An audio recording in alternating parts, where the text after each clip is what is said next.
Hello all and welcome back. I hope you're all having a good day. In today's video, I would like to talk about the Roman destruction of Carthage during the Third Punic War. After the Carthaginian defeat in the Second Punic War in 201 BC, the state was a total shell of its former self. It had lost all of its overseas territory and even some of its African land. The state had been ordered by Rome to cull its fleet of warships down to 10. It was also forced to disband its corps of war elephants. The same war elephants that had struck fear into the hearts of the Roman population only a couple of years prior. During this time, the Carthaginians were mandated to pay the Roman Republic 10,000 silver talents, an insanely large amount of money for the time. This high level of war reparations was down to the level of hatred that Rome had for the Carthaginians.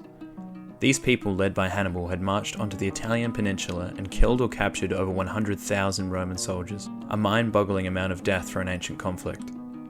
Every single Roman would have been affected by the war in some way, leading to a large and understandable level of apathy for Carthage. This level of apathy was mixed with an unruly and unemployed soldier population who had gotten home from the Second Punic War only to discover that their homes and farms had been sold to wealthy Romans. The Senate had decided that the only way to keep them satiated was to once again send them off to war, and that's exactly what they did. The Roman soldiers were sent off to Greece to fight Philip V and his army of mercenaries in the Macedonian Wars, which led to the defeat of Philip and the taking of his son Demetrius as a hostage. Back in Carthage, more problems were beginning to arise as the Numidian king Massinissa, an ally of Rome and former ally of Carthage, had begun encroaching on the latter's land.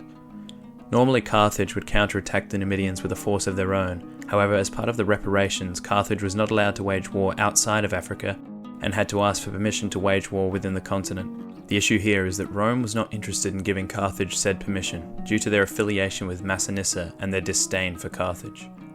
The Numidian king took advantage of Carthage's perceived weakness and continued his expansion into their land. Eventually, the Carthaginians could take the constant encroachment of Massinissa no more, so they raised a large army of around 30,000 with Hasdrubal at the helm. This army would go on to clash with the Numidians in the Battle of Oroscopa in 151 BC. The battle left the Carthaginian army destroyed and Massinissa victorious. Rome would be forced to intervene in the bloody territorial dispute by sending a Roman commission to the city of Carthage. One of the men that had been sent to discuss the dispute was a man by the name of Marcus Porcius Cato, better known as Cato the Elder. A grizzled veteran of the Second Punic War, you would be hard-pressed to find a man that hated Carthage more than Cato. After his visit to Carthage, Cato the Elder gave a speech to the Senate in Rome, where at its conclusion he opened his toga and allowed a couple of figs to fall to the floor. The surrounding senators marvelled at the size and freshness of the fruits. Cato the Elder proceeded to state that the figs that he had brought here today had come all the way from Carthage, and that this massive journey had only taken him 3 days by boat. This speech displayed to the Senate that Carthage was not as far away as they had once thought, and that the city was flourishing due to the size of the figs. Cato then finished his speech, as he always did, with the line, Delenda est Carthago, or in English, Carthage must be destroyed. With a mixture of the fact that Carthage had broken their treaty with Rome and the rousing speech that had been given by Cato, it was decided that Rome would invade Carthage, thus beginning the Third Punic War.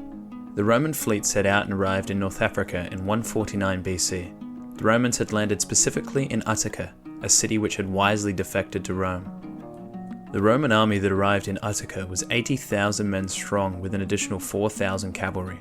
The Romans had ordered the Carthaginians to completely surrender and leave the city of Carthage to resettle no less than 16 kilometers away from the ocean. This move would have completely crippled the economy of Carthage, as it was heavily involved with the trade that was based on its port.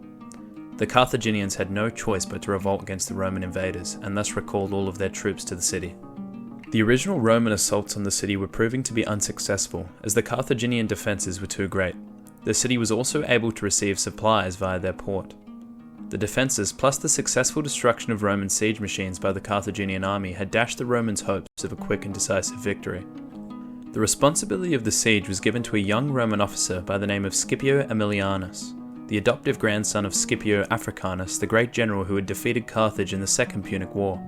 Aemilianus made improvements to the siege wall around Carthage and finally made it impossible for the city to be resupplied via the port.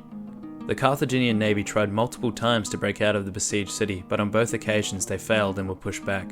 What remained of the Carthaginian army was held up in a town known as Nephrus, which sat around 25 kilometers away. Aemilianus believed that he had weakened Carthage enough as to where he could take his own forces and defeat the Carthaginians at Nephrus, while leaving the main city starving under blockade. He did exactly that and defeated the forces at Nephrus in 146 BC. All that remained was for the Roman forces to storm the city of Carthage, which they did in the spring of 146 BC. When they entered, they were forced into brutal street fighting that lasted 7 days straight, with the final push being against the Temple of Eshmun, where Hasdrubal was hiding. Eventually, however, Hasdrubal would surrender to the Roman invaders. This surrender gave his family such shame that they burned themselves to death in a funeral pyre. The city of Carthage, just before the invasion of the Romans, had a thriving population of up to 500,000. However, after the Romans were done with it, only around 50,000 Carthaginians survived.